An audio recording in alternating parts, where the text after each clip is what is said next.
Rahasia utuhnya jasad Fir'aun. Jasad Fir'aun ditemukan. Kini jasadnya bisa dilihat secara langsung di Museum Nasional Mesir, di mana jasad Fir'aun atau yang lebih dikenal dengan istilah mumi Fir'aun diawetkan. Lalu benarkah mumi tersebut adalah jasad Fir'aun?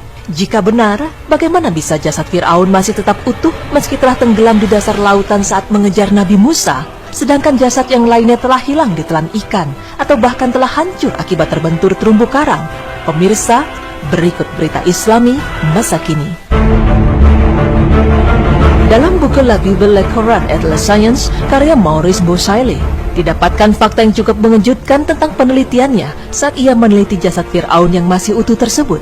Pada tahun 1974, Dr. Maurice Bucaille mengunjungi Mesir atas undangan Presiden Anwar Sadat. Ia mendapat kesempatan meneliti mumi Fir'aun yang ada di Museum Kairo di pertengahan tahun 1975.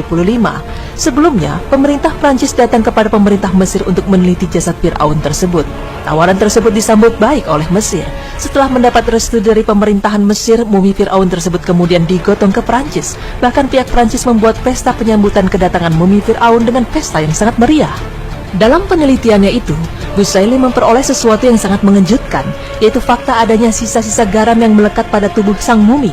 Bucaille jadi berpikir bahwa ini adalah bukti bahwa sang mumi memang mati karena tenggelam. Jasadnya segera dikeluarkan dari laut dan kemudian dibalsem untuk segera dijadikan mumi agar awet.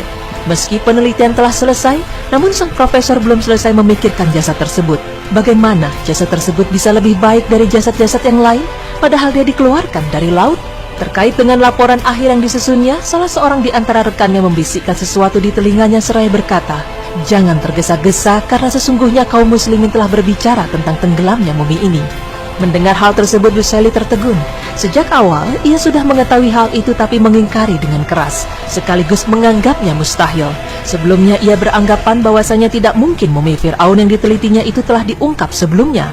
Karena menurutnya, hal-hal semacam ini hanya bisa diungkap lewat perkembangan ilmu modern, melalui peralatan canggih yang mutakhir dan akurat. Sebab menurut sejarah, mumi Fir'aun baru ditemukan sekitar tahun 1898 Masehi, sementara Al-Quran telah ada ribuan tahun sebelumnya. Setelah perbaikan terhadap mayat Fir'aun dan pemumiannya, Prancis mengembalikan mumi tersebut ke Mesir. Akan tetapi tidak ada pikiran yang membuatnya tenang semenjak ia mendapatkan temuan dan kabar dari rekannya tersebut, yakni kabar bahwa kaum muslimin telah saling menceritakan tentang penyelamatan mayat tersebut. Bucaille pun memutuskan untuk menemui sejumlah ilmuwan otopsi dari kaum muslimin. Dari sini, kemudian terjadilah perbincangan untuk pertama kalinya dengan peneliti dan ilmuwan muslim. Ia bertanya tentang kehidupan Musa, perbuatan yang dilakukan Fir'aun dan pengejarannya pada Musa hingga dia tenggelam, dan bagaimana jasad Fir'aun diselamatkan dari laut.